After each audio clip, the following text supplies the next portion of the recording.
Good morning, naimbag na bigat, maayong nga aldaw sa inyong tanan, maya paabak kayo ngan.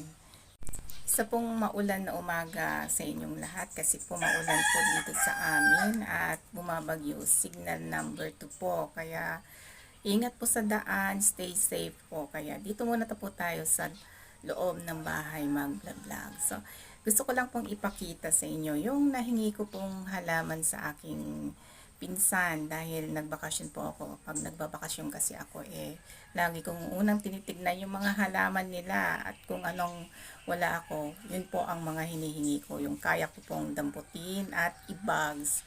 Kaya ito po yung nahingi kong isa, si Sansevieria Bonsel or starfish. Tingnan nyo, mukha siyang starfish kaya siguro tinawag na starfish din. Family po siya ng